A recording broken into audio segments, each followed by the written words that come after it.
The following episode was originally recorded for a private podcast as part of the Equipped for Life course. It has been edited for public release, but may reference training material from the Equipped for Life course. So we have Rachel Crawford here again, who is here from Michigan, spending a week with us here at the office. He's going to be a trainer at Equal Rights Institute soon and not soon enough.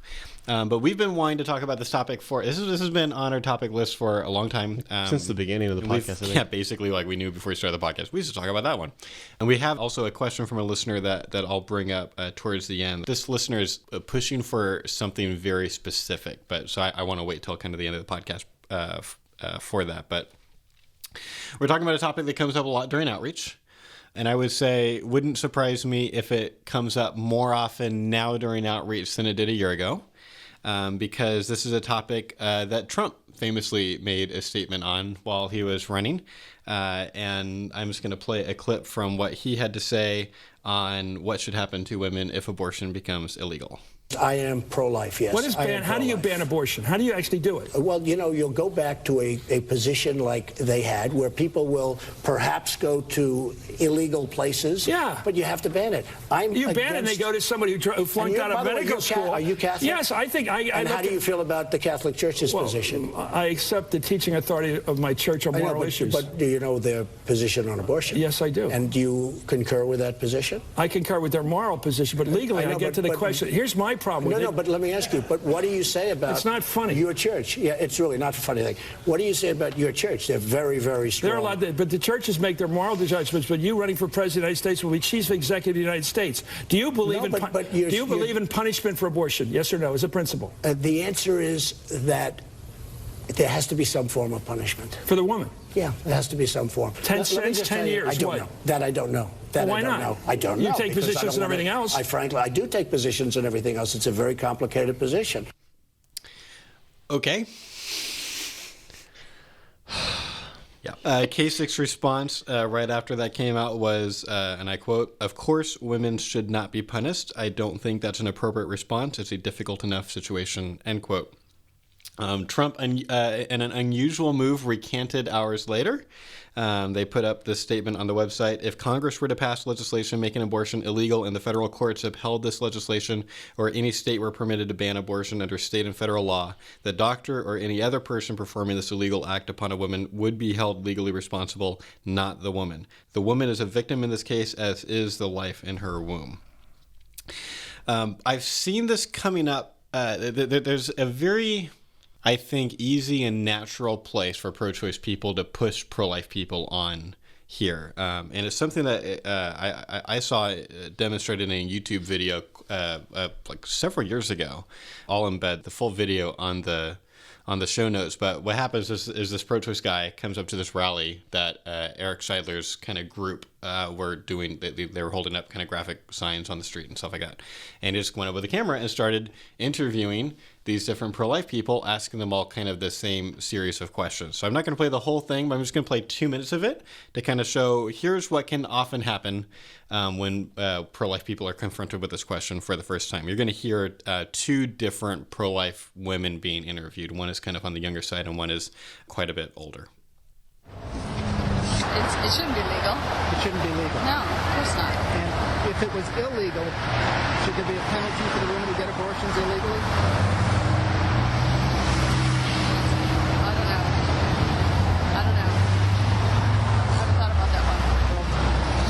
Things are illegal, there's a penalty attached. Sure. I suppose so. What do you think it might be? I really haven't speculated much about it. I've been doing this for 2 years. Sorry. No comment. Do you think abortion should be legal or illegal? Illegal. I'm sorry. Because it's killing. It should be illegal, did you say? Yes, because it's killing a human person. And what should happen to women if they have illegal abortions? Just pray for them. I don't think they have to spend time in jail or anything. We should just pray for them that they repent and don't have any more. If it's illegal, you think there should be no punishment under the law? No, I don't think they should be punished because the life has been taken. crime has been done. That's true of Just so murder they don't too, do isn't it it? again. Isn't there a punishment for murder? Yes, there is punishment for murder. It is taking up the life. So why should there not be a punishment for a woman who has an illegal abortion? As the other ones say, it's kind of between her and God. She will get her punishment in the end. Then why should it be illegal? Because it's the taking of a life. There's life there from the beginning to a natural end. Isn't that a question between a woman and her God? It doesn't seem like it's been being done that way. Is that your judgment or God's judgment? I was going to say one thing real quick before you guys respond. So I talked to Eric Seidler about this video when it came out. And he said, yep, that was our people. And yep, they weren't trained well enough for this question. And this was actually a really helpful kind of thing to happen for them, because it helped them realize, like, wow, our people need more kind of apologetics training. Yeah. And it led to them even writing a little kind of pro-life apologetics booklet for their people that they give it to students and stuff like that. Cool. So their people are, presumably a lot better prepared for questions like this now than they were before. But I think it is understandable why you can hear the frustration in the pro-choice guy's voice as he keeps on asking people this question. It seems like a really natural question, and it's one that... He sounded very fair to me. There were times later in the video that in clips that I didn't pull where I feel like he was being less fair. There's especially like there's a younger woman towards the end of the video that I think did a fairly good job. Kind of talked about, like, I'm not a lawyer, I don't know, or depend, on different things, and she made some kind of nuanced points about what her position was, and he would then keep pushing her with questions that pretended like she hadn't done those nuanced things. There's more debatey, bad tactic. But in these 2 minutes, I think he was being more fair. And he's frustrated. It's like, you've been out here, how long have you been doing stuff in the pro-life movement? For usually like 2 years, 5 years. And he's like, you haven't ever thought of this before? And they're like, no. My initial response that I want to tell those people in that clip is, it's okay to have a nuanced position. Mm-hmm. But you should think it through first. So what do you mean by that? It seems like you were saying, it seems like they haven't thought through this at all. Mm-hmm. And I want to ask them, why has this been such a big blind spot for you? I'm not sure how they would answer. I think one of the challenges with this issue is that an argument like trot out a toddler. Mm-hmm. There's a move that it's doing in the way that we talk about abortion. I think we're always in danger of over-implying the analogy from infanticide to abortion. It's not a perfect analogy, and we'll get into that. But because of that, that leads to, I think, very naturally, understandably, for the pro-choice person feeling like we're being inconsistent, because we're not actually treating them exactly the same. And It's because they're not actually exactly the same.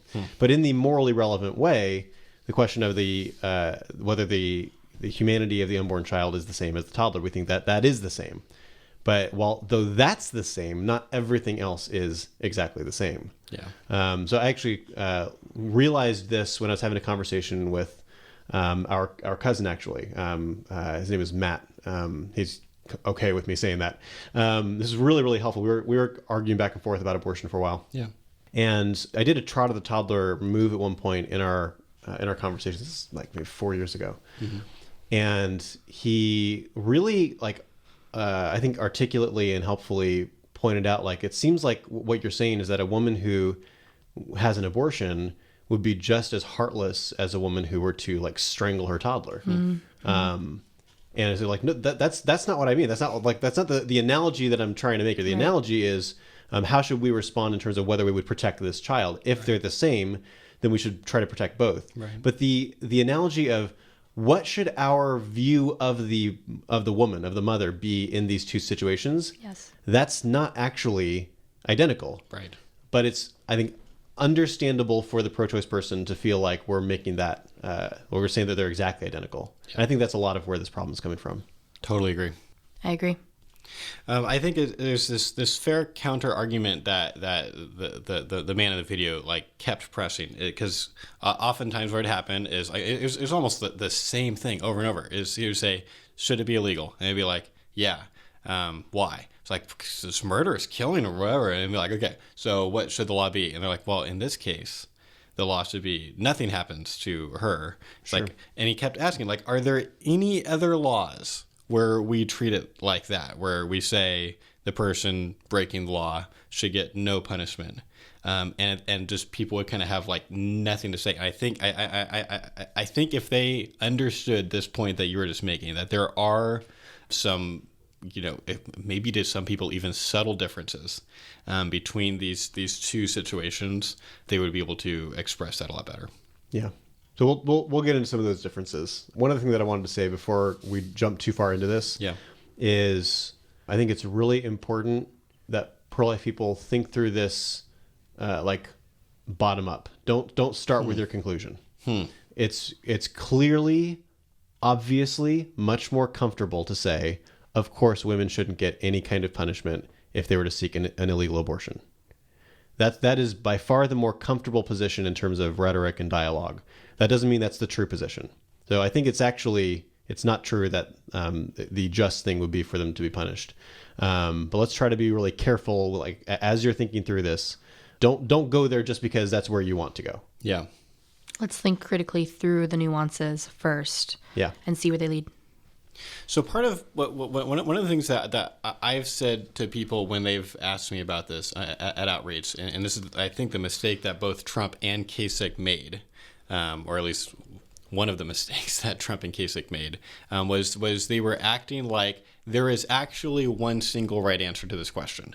And it's just like this question of epistemology for them. We just have to figure out how many years in jail it should be, or like that kind of thing. But there is a right answer. It's 5 years or 20 years or 1 year or it's a misdemeanor, like whatever. But they're acting like every time, assuming abortion became illegal at some point in either a bunch of states and including that state or maybe in the entire country, every time we find out a woman gets an abortion, there should be it should be this very, very quick thing. Like as soon as they find her guilty, the judge will just be able to look up on Google, okay, what is it that we do with it? And it's like, and there's just this one single answer. And that's so overly simplistic. That's not how law works. We don't have this like, okay, as soon as someone does this thing, then they're going to get this punishment. It depends on a whole bunch of things. And I don't even know what all the things are. Like, I'm not a lawyer, I'm not a judge, but I know some of them. I know that intent matters a heck of a lot. I know what they knew and what they should be expected to know matters a heck of a lot, whether there were other people involved, whether they were coerced. There's all these different things. And there's a whole bunch more that I don't even know. But like all of this matters and is very relevant to how culpability works and how someone who is found guilty of breaking a crime should be punished. Yeah, there's multiple things going on wrong there, and like one of them is they're trying to oversimplify it, like what you're saying. Mm-hmm. Another one is there's a rhetorical sleight of hand going on that really, really bothers me. But it's really subtle, which is like it seems like let's say we're going to make it more specific and try to get around this oversimplification thing. Okay. A woman knows exactly this much and it's exactly these circumstances given that. How many years, Josh? How many years? And the thing is that if you're like an outsider looking at it, like, well, it seems like he should know how many years, but I don't know how many years are just like response to any crime. Right. How many years for manslaughter of like forget fetuses, just like a manslaughter of a toddler. A woman accidentally kills her toddler. How many years should she get, Josh? How many years? I have no idea. Right. Clearly, there's like something really wrong has happened. Right. And there's like there should be some kind of a just response to that. I don't think that she gets off scot-free for that. Right. But exactly how many years is not an obvious question in any case of law. Right. It's not just the abortion thing. I said this a few years ago because we recorded a Life Report episode on this. And one of the things that I remember kind of forming my opinions as I kind of talked to you and Steve and some different people. And I was kind of thinking about it. At some point, is it like I am really, really against racially motivated violence. Like if I hear of a case of a racist white guy beating up a black guy really, really bad, like I am so upset. Like this is so evil. And yet if you got in my face and said, how many years did he get? Like, I don't know it. I don't know. I just know it's really, really wrong. And I don't know exactly how many years he should be in jail for. And it's unfair, I think, to demand that you have that answer just because you want to say it's wrong. Yes. You can say manslaughter of a 3-year-old is wrong, but you aren't responsible just because you have that position to somehow have this magical answer of how many years. Yes. That's ridiculous. But that's a common tactic. Right. It's a way of doing that. I can go a step further. I can say I think something should be against the law, not just immoral. I can say I think it should be against the law and not know exactly how many years. And once again, that's assuming there should be just one answer to that question. I want to ask you, Tim, about something that you said to me like 3 years ago about this, because I'm wondering if you still agree. Because a lot of times, we're evolving people. I changed my mind about lots of things that I believed 3 years ago. This is why in a recent podcast I said I'm confident. That means I'm like 60% or whatever that was. So it could very well be this is one of those, and we'll see. So one of the things that you and I had talked about as I was preparing for that Life Report episode was, and you already broached this, and we should spend more time on it, but this idea that the pro-life answer of just give her legal immunity. Like before Roe versus Wade, generally speaking, what happened if somehow we found out that a woman had an illegal abortion, she got legal immunity if she turned in the abortionist. So she said, okay, here's the guy who did it, because it seems really obvious that the person committing the abortion is more culpable. He knows more. There's more intentionality there, especially if she doesn't even know what's going on in the womb. So this is certainly a more palatable answer to say, I think that if abortion becomes illegal, we should just go right back to where things were, never put women in jail, ever, just do the legal immunity thing. And I think it's a good question for us to be asking today. Like, does that actually make sense to either side, or do you look grossly inconsistent? But here's what you told me 3 years ago, Tim. You said, I think that I need to bite the bullet on this question and say that there should be some kind of punishment, even though I sort of lose rhetorical points for answering the question at all. I think my view is a little bit different than it was then. It's a good question. I think I was really struggling at the time with trying to balance. Okay, so this will be a more convenient answer, but I want us to not just be ad hoc. Mm-hmm. I think there's certainly a lot of legal precedent for people getting immunity deals and that kind of thing. Mm-hmm. Let the lesser criminal gets off, so you can get the bigger fish. Right. I think my biggest concern about that as that's just the simple way that we're going to understand this is it just seems really ad hoc and convenient. I think if I'm a pro-choice advocate, I look at that and I say, that seems like you're doing that just because you don't like the logical, actual consequences of your worldview. Right. And you're trying to get out of it. So that's a concern. I think my view at this point is, I think if we made abortion illegal today, it would be bad policy to prosecute women who sought illegal abortions, but it might be good policy in 50 years. So there's what the huge factor, and you've already alluded to this a couple times, in trying to figure out how to think about this issue, is the role of epistemology and culpability. What you know, what you should know, what you're justified in believing has everything to do with how responsible you are for what you did. Right. This is why if someone pleads insanity, there's a kind of grace there. If someone kills someone and they weren't in the right mind, they are less culpable for the crime, even though a side-by-side case, it could be the exact same circumstance. One person is insane, the other person's not. One is less culpable, even though those people are equally valuable people. Right. The end result is the same. Someone died. But the perpetrators were not, in this case, equally culpable. Right. And I think what we have with legal abortion for the last, let's see if I can do math in my head, 44 years? Is that right? Yep. Yeah. Okay. So the last 44 years of legal abortion, and so much effort on the part of people fighting for legal abortion, is a lot of lies and misinformation about what's going on in abortion, what's going on with the embryo. Yeah. And so I think many women are not culpable the same way that they would be culpable if they were to strangle their toddler right in front of them. Exactly. I think that there are exceptions to that. I think that there are women who get abortions who know exactly what they're doing. Yeah. Rachel mentioned the other day someone that you know who does abortions and has had abortions. Second trimester abortion provider having an abortion herself, way different than a 13-year-old teenager that's being pressured into it, doesn't know anything about prenatal development. Yep. Yeah. And this whole discussion reminds me a lot of our experience at the OMSI exhibit. Which I think you've written about and we've talked about to some extent.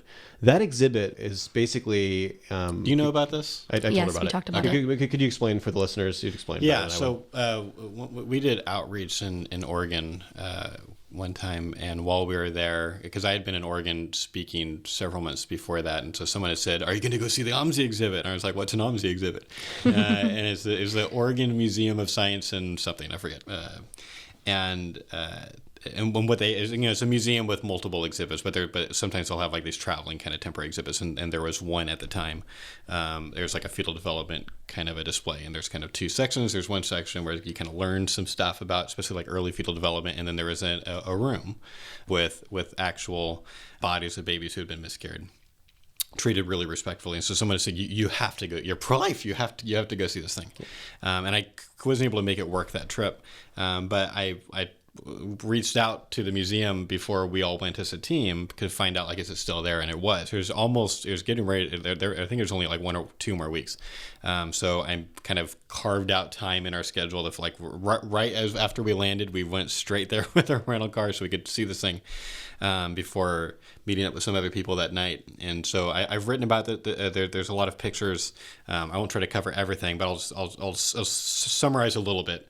For sake of wherever you're going with this. It was a very, very moving and somber experience for us. I think it affected all of us emotionally more than we expected it to. We spent a lot of time in there. And they had babies basically through the entire gestational period. Like 32 weeks, I think, was the last. That sounds right. And so, one of the interesting things. I might be telling more about this. It's okay. Sorry. But I remember, when we walked in, we kind of all split up to kind of experience it individually. But after, I don't know, 5 or 10 minutes, I remember, you, Tim, walking up to me and kind of, I think you asked me something like, "What are you feeling right now?" or "What are you experiencing?" Yeah. And we talked about that. And one of the things that you and I both kind of had a similar experience in at least this way, in that we both felt some sympathy for pro-choice people who are pro-choice like in the first 8 or 9 weeks, because I'm as pro-life as they get. Doesn't look like a baby at 7 weeks, 8 weeks. Does not look like a baby. Look like one of us or whatever at 7 or 8 weeks. It's very, very small. Hard to tell what's going on there. Like the pictures that pro-lifers see of early embryos, they are way blown up. And it seemed like very natural to me, putting myself in the shoes of a pro-choice person who would see this exhibit, if the exhibit ended at week 8, being like, yeah, I knew abortion wasn't a big deal. Like, I think that would be a normal experience. After that, it's so different. Yeah. And it became just really, really obvious. This is a baby. This is how it should be thought of. And so anyway, that was some of our experience. Yeah. And so the effect of that was a certain kind of sympathy for people that are pro-choice for like the first 7-8 weeks. Yeah. And way less sympathy for people that are pro-choice after 12. Like 12 in particular, the 12-week embryo fetus was really impactful to see. For me, at least, I think for you as well. Yeah. And so then that resulted in like more in the area of anger. And so we could discuss the OMSI exhibit a lot. The reason I bring it up, so many people haven't seen this, and like many people have seen like pictures, but being in the physical presence of these miscarried embryos and fetuses was a different universe of an experience. Yeah. I've likened it to like the difference between seeing pictures of the Grand Canyon and then actually seeing the Grand Canyon in person. It is, it's remarkable how impactful physical presence is. Yeah. with a lot of things. But with this stayed with me. I think I will never forget this. And so I know that most pro-choice people haven't gotten this. Most pro-choice people have gotten like not even images and like lies about what's going on. And I've talked to so many students who've told me about the lies that they've been taught about embryology and bad philosophical arguments, all kinds of things. Huge misconceptions. I know that not everyone has this level of understanding. I think that the kind of culpability that you have seen this kind of thing, it shifts. Like I would be more culpable if I were to seek an abortion than most pro-life people, even if they have the same level of like knowledge of philosophy or something. I've seen these babies. Right. You've seen these babies. And so our culpability is really, really high. Like there's no way to rationalize it. And so for an abortion practitioner to do this on a like 12 weeks and beyond, especially like once we hit 20, it's like that's a little baby. Like that's what it is. Then they are culpable. They know what they're doing. They know exactly what this is, and they've got no way out, which is part of the reason why like going after the abortion providers is really, really sensible. They know exactly what they're doing. Trying to legally, wanting them to go in jail and things like that. Yes. Right? And so, but given that, I think that there are some women could seek an abortion, like say this person that Rachel was talking about. And she could get an abortion, and because of the kind of knowledge that she has, she's totally culpable. And like in a perfect, just world where like every person got an exactly just response to a crime, I think she'd go to jail. Like totally, I think she'd go to jail. The problem is that policy is really complicated. And what we have to institute in terms of what is a good policy for how we understand a given situation, I think would have to probably be more general than that. And so the reason I say it would be like different if we were to make abortion illegal tomorrow versus in 50 years is that like in 50 years, we could undo the kind of damage and like the culture supporting abortion that we like would not happen if we were to make it all illegal tomorrow. That's the gist. Yeah, I know that took a long time. No, that's right. That's basically my view too. I want to jump to Rachel in a second. I'll just comment that like this idea that you're talking about, where our society is in a very particular place when it comes to the way that we think about abortion, because of it being legal for so long. Like that was even recognized by the Supreme Court in Casey versus Planned Parenthood. You know, like one of their two basically arguments for keeping abortion, generally speaking, legal until viability was, people have come to expect for the last 20 years that abortion is going to be this thing that is available to them. And for that reason, they argued it would be like really unfair to suddenly like take that away all of a sudden from them, which I think is a bad argument. But like this is not an unusual, like our culture is different now than it was 50 years ago. And that affects things. So I don't want to steal any thunder, but I have a thought. Yep. So I've been thinking about this for a while now, and I am coming to the conclusion of my stance. I think that if abortion became illegal, there should be two different kinds of crime, if you will, for lack of a better word. Two different acts that should be considered differently in like a court. Outlawing the provision of abortion, meaning it should be against the law for a doctor or person to perform an abortion procedure or prescribe abortion-inducing drugs to women. And outlawing like feticide, actually like attempting to kill a fetus or successfully killing a fetus. Like directly? Directly, yeah. And so I feel like those are two different things. You could charge them differently and have them have different consequences under the law, whichever those consequences are. I think I still want to make sure that I'm accurately understanding what you mean by, so like the Lacey Peterson law is there and is talking about cases where, like I forget what her husband's name was, Scott Peterson, he literally killed Connor and Lacey. Like he was the direct, he was the actor there. Whereas like a woman having an abortion most of the time isn't like, she's not usually performing like a self-abortion. She's going to someone else who is providing this abortion. So just help clarify for me, like when you're saying like feticide should be against the law, are you talking about just Scott Peterson type situations, or are you saying this would be a law that would also include like going to someone else who is going to give you an abortion? It would be including, if abortion was legal, it would be including going and seeking an abortion. Okay, that's helpful. Because in some states right now, feticide is illegal. Mm-hmm. So abortion is accessible in that state, but feticide can be punished under the law. Because those feticide laws literally carve out an exception for abortion. They say it is against the law to kill a human fetus unless this is the case of a surgical abortion or something exactly. like that. So I think you can handle it. I think you can handle it differently for women who are seeking abortion than providing abortion.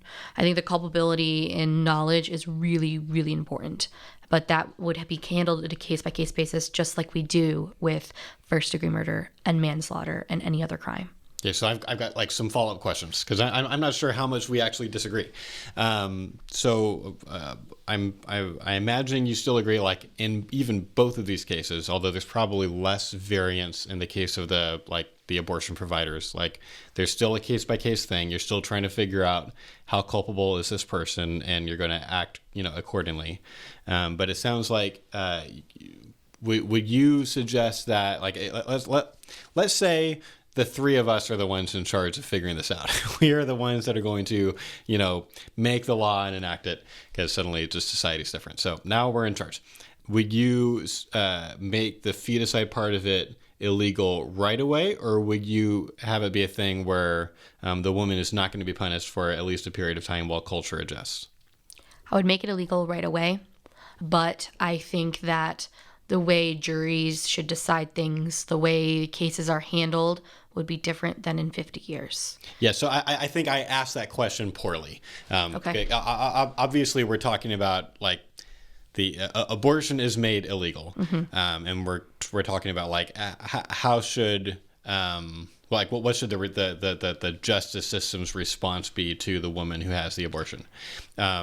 You're suggesting that there's that, like, right away there should be at least some kind of punishment, assuming probably like she's not being coerced and mm-hmm. certain other things like that. Yes, I think there should be an immediate legal consequence of seeking an abortion illegally or completing an abortion illegally, choosing it. But I think that you could charge it under a different name. It should be a different, like, charge. Like, you're under arrest for providing abortions would be different than you are seeking an abortion. Mm-hmm. And so, okay, so what I want to hear is kind of you respond to kind of like the view that kind of Tim described, where he suggested that at least for a while, she wouldn't be punished because there should be this kind of like time period where culture is shifting. Sure.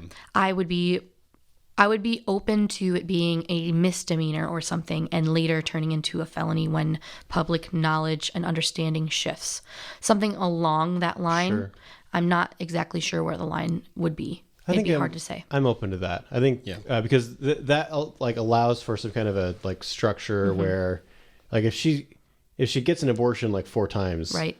Okay, so how much more grace does she need? I want us to be like gracious and acknowledge the fact that a lot of women that are seeking abortions are desperate and struggling, and like we want to help, but at some point, like, grace runs out and stiffer consequences come on. And I think that kind of approach sounds pretty reasonable. So respond to the pro-life skeptic that would say, look, grace is nice when like you personally know the person or something, but are just like, as soon as it becomes illegal, like, people are going to know. That's going to be a big story. The day that Roe v. Wade is overturned, and then there's going to be a series of like front page news stories about what's the situation in different states, because it's going to go back to the states now, and every state is going to become this legal kind of battleground. Like, all this stuff's going to happen. Like, most people follow the news enough to like they would find out. They're not like living in a fallout shelter, completely cut off from the world. Like, they would know, and the skeptic would say, look, that's enough. I understand why you would say, like, give society some time to adjust, because this is a really massive change that's just happened. But hey, everyone now knows, all right, this thing that was legal is now against the law, and if you break the law, you should be punished. Like, I want to hear your responses to that person. I think they know that it's against the law. So I think some kind of a misdemeanor response is reasonable, but they don't know what abortion is. Like those are different things. I see. Yeah, just knowing that you're breaking the law and understanding truly what's happening in this act, two different things. I think that pro-choice people could be really concerned about the pro-life skeptic position. I think what was being heard when Trump was speaking. Yeah. I could tell from listening to that Trump audio, or I could take a really good guess, I think, that he hasn't thought through his position a whole lot. And he didn't think about the consequence of how that would be interpreted. And I think what they're imagining is women getting locked up everywhere, like Salem witch trial gone national. And now we're like prosecuting women for being pregnant with reproduction in like a wider spectrum. I've actually heard pro-choice feminists talk about how if we have a consequence for illegal abortion for women, then what is the logical next step is starting to like prosecute women for miscarriage. Right. I literally just wrote that down because I wanted to make sure that we covered that. Hive mind. Yeah. No, I don't think that's what would happen at all. I don't either, but I think it's a misconception. It's not like our society is not one where as soon as there is any potential that wrongdoing happened, we lock up the person and we assume that they're guilty unless they can prove they're innocent. Like that's literally the opposite of how our justice system works. I think it comes from a really big misconception in the pro-life perspective and why we oppose abortion. I think they have a concern that we're trying to control the reproduction and the pregnancy. Yep. And that's why in their mind, well, the logical next step for that pro-life person is to punish women when it's not even their fault at all with the miscarriage. That's not what our goal is. Like really, exactly. We just don't want the kid to be killed. Like don't kill the kid. Mm-hmm. If we had the kind of technology where we could just like Star Trek beam the baby into an artificial womb and she just walks away, I'm good. I'm fine. Not trying to control women, just don't want the kid to be killed. But pro-choice people don't get that. Like I don't have a problem when there are these tragic situations where a child dies in his parents' house, and sometimes depending on how the child died, there'll be some kind of at least a brief investigation, try to figure out.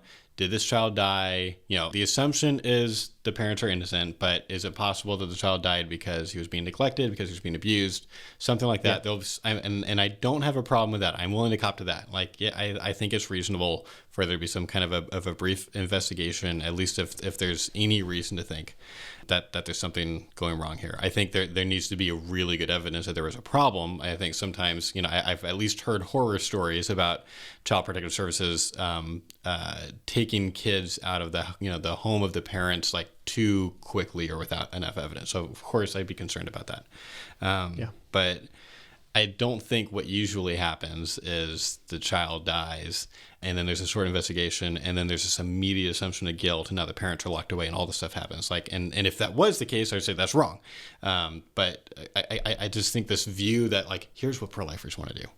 They want to make sure every single time there's a miscarriage, there's this huge that's just not where pro-life people are at. So I want to push back a little bit. Okay. So do you think it would be reasonable in a society that has illegal abortion to have some sort of inquiry into the reasoning or what caused the miscarriage, especially if it's like later term or something? If the pregnant woman had a cocaine addiction and now the child's being born like stillborn or miscarriage or something, or like if there's some evidence to suggest that there's been something going on that could be a self-induced abortion. Yeah, I think it's reasonable for there to be an inquiry. I don't know if it's reasonable for there to be an inquiry in like every single situation, because I've got a concern that because if that's what happens, then you could have women having miscarriages and having heavy blood loss that refuse to go to the hospital because they just don't want to deal with the inquiry. Really dangerous. I'm concerned about that. But certainly, like I've had pro-choice people say, like, "Are you saying this would be illegal to have cocaine while you're pregnant?" It's like, yeah, I'm okay with that law. Right. And it's not always the case. Like different states kind of handle different types of drugs and alcohol like that you can take while pregnant differently, I think it's reasonable to say if especially the harder drugs where there's common knowledge this is going to harm your child, and the woman's taking it because he's like, I'm addicted and I'm just like I need it, and I just like, you know, I'm that's more important than the child. I'm not going to go to rehab or whatever. Yeah, I think there's some level of culpability there, and I wouldn't want that. But I am concerned about like how do you make it so that you don't have this result in women are being really hurt or dying from things like blood loss because they're not going to hospitals. I think it could be helpful in our dialogues in the same way when we trot out a toddler to clarify what we don't mean to say. I don't mean to say that women who would like strangle their toddler are the same type of bad person or something. I've done that sometimes, but not always. Right, clarifying what you don't mean to say, that if this comes up in a dialogue, it could be helpful to say, I don't think in a world that I'm desiring, you know, or whatever, that women who have miscarriages should have like an investigation every time that happens. I don't think that would be a reasonable thing. Yeah. Presumption of innocence. Yeah. So I think presumption of innocence is really important. Let me ask you this. Like, let's assume that if abortion became illegal, that by far the main method of abortion were chemical abortions that were sold in the black market, which I think is more likely than where we were pre-Roe, when there's basically all surgical abortions. If that were the case, it's harder to prove that unless you can like find evidence of the drug in someone's bloodstream in a blood test. So if we know, let's say somehow people know that there's still, 300 abortions happening a day. Let's say it goes down to 10%. It's 300 abortions happening a day. And almost all of them are because women are being able to, in different ways, obtain something like RU486. And then a woman goes to a hospital with, presenting a miscarriage. Should there be a blood test to see if they can find traces of whatever, something like RU486 in her bloodstream? That would probably depend on what's going on in the country. I think if things went like the way that you're suggesting, all of a sudden like the quote unquote miscarriage rate skyrockets, and what it actually is people having RU486 abortions, right? Then I think it becomes pretty reasonable to have a blood test there. What do you think? So I have a lot of things going on in my mind right now. Here's what's going on for me biographically. I am thinking, on one hand, the reason we have in a lot of states laws about teenagers who like are binge drinking, if you go to the hospital, you will not face any sort of legal consequence for drinking underage. They want people to seek medical help in that situation. Yes. So they don't want them to not go because they don't want to get a minor in possession. Right. I think that's a little bit different than an attempted abortion. And so I think it could be handled a little bit differently. On the other hand, police officers can't just search you on the street for no reason. There has to be some sort of evidence to suggest that you've been doing something suspicious or illegal. I think depending on the evidence there that there was something tampering going on, like if the woman's cervix is damaged or something, that's going to be different than if you're taking a drug like RU486. I think the hard thing is, though, like it still seems reasonable that if a child dies in the parent's house, that there's some kind of a short investigation just to see is there kind of evidence that's worth looking into here. Sure. So my pushback here is, I think if we were mandating blood tests for when there's a miscarriage and you need a DNC at the hospital, women would maybe not go if they're having excessive bleeding after a self-induced abortion because they're afraid to get that blood test and suffer legal consequence. So it's tricky. Yep. That is tricky. This is the thing that's really hard for me. So I think I'm not sure where to go from here, because on one hand, I don't want a system that makes women who are bleeding and need medical attention not go get medical attention. But on the other hand, I think given the plausible world that Josh is suggesting, where we end up with tons and tons and tons of RU486 abortions, I don't want to be like, well, we just have to turn a blind eye to that either. I agree. I think there's a lot of variables here. I'm pushing back against my own view here too. So we have a law where you are subject to a breathalyzer test if you're suspected of drinking and driving. Yes. I think it's similar to that. You have to have some level of reason to suspect drunkenness in order to... Right. To be fair, a police officer only needs to follow you for a little while to see you break some kind of a thing. And a lot of times that's exactly what happens. Like they have a gut instinct. I think this person's been drinking, but I haven't seen them swerve yet. I can follow for, a mile. At some point you're going to screw something up and then they can stop and do that. Like that's still... But at least in theory, it makes sense to say you can't just search someone's home for no reason. But then again, like if a 3-year-old dies, like it's not no reason. Any judge is going to sign the warrant to say search the home, right? I think. Yeah. I think so. I don't actually know the law. Should we be getting warrants for taking a blood test of a woman? Maybe. I don't know. I don't know if I would want them to have a warrant or not. I'm thinking about this fair or unfair imbalance of is the doctor at the hospital who's inspecting you after your miscarriage pro-life or pro-choice? Biases of that would there's like really passionate pro-life doctors out there who are like trying to test all these women, and other ones who are more lenient and it could be a miscarriage. Right. It could be either one. It would be really important to me that you wouldn't have a situation with false positives. Yeah. I would not want women, obviously, but like I really, really strongly would be upset if there were any women who were punished unjustly. Yeah.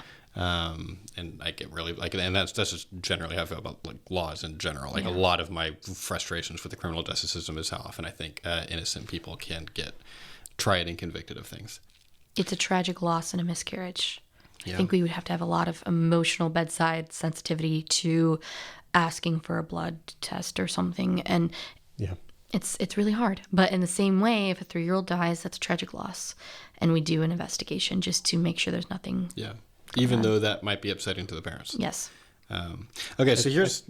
So for the record, so there's going back and forth here. I think my view at this point is still... in this world where this became really common, I think mandating just blood tests are going to happen if there's a miscarriage, I think is what I would lean towards. I think it would, for me, depend on how common this is happening or being suspected to happen.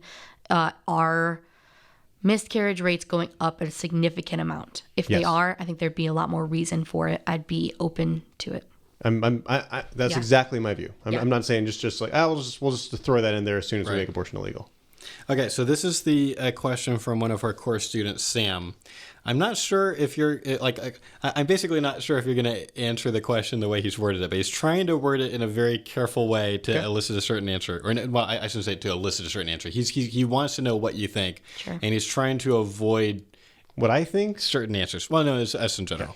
So here's the question. It says, one of the things I struggle with is the following question. Okay, if a zygote is morally equal to a toddler, does that mean that a person taking an abortifacient like morning after pill should receive punishment equivalently, i.e. same number of years in prison as the parent who has killed his or her 3-year-old? I'm going to stop and change the question for him from abortifacient to, like, let's just say RE46, just because it's nebulous to me what morning after pills actually do, and maybe we'll talk about that in a future podcast, but it's not as obvious to me as it is to some pro-life people that morning after pills cause abortion. So I'm just going to reword the question for him for the sake of us doing our best to give him an answer. If a zygote is morally equal to a toddler, does that mean that a person taking RU46 should receive punishment equivalently, i.e. same number of years in prison, as the parent who has killed his or her 3-year-old? Note he says that the question assumes all other things being equal. So no freebies, no free answers like, well, all crimes should be judged case by case on their individual merits. Maybe the pregnant woman was forced by her parents / boyfriend or perhaps mentally ill, etc. Assume all other things being equal. Good job, Sam. He wants an answer. Well worded. Yeah, I think just yes. I think if actually all other things are equal. And that includes society being in the same place and stuff like that. So fast forward 50 years or whatnot, or it's an abortionist, a doctor who really knows exactly what's going on. The just response to someone killing a 2-year-old is not getting more leniency than someone who kills a 5-year-old. And I think the same would be true of zygote. Agreed? Yes. Okay. Well, hey. Absolutely. That was easy. Sam totally gets his answer. Really good job, Sam, on wording your question really, really clearly. Really good job. Really clear. I have one other kind of direction to go if you guys don't have anything else on kind of the main topic that we haven't covered yet. Okay. Before we wrap up the discussion, I want to bring up, like, this is kind of a related question that I hear from pro-choice people. I think this one is more like, it's more obvious how to respond to this, but just for the sake of our listeners, let's talk about it briefly. And the question would be kind of assuming that laws against abortion are, at least in some cases or somewhat or something like that, unenforceable. Should we even be trying to make it legal at all? Like, if there's no way to find out if women are having abortions, should we should we actually be trying to change the law, or should we just kind of change pro-life strategy from focusing both on changing culture and changing laws to only focusing on culture? Because what's the point of changing laws? The law is going to be unenforceable anyway. Heck yes, we should try to change the law. Why?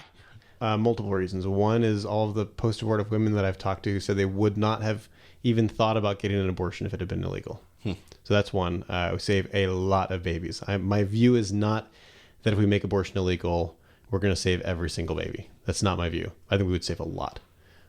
So that's a plenty good reason. And probably some decent evidence for this is the fact that is like the best evidence we have as far as like illegal abortions before Roe is that abortion multiplied by 10 times.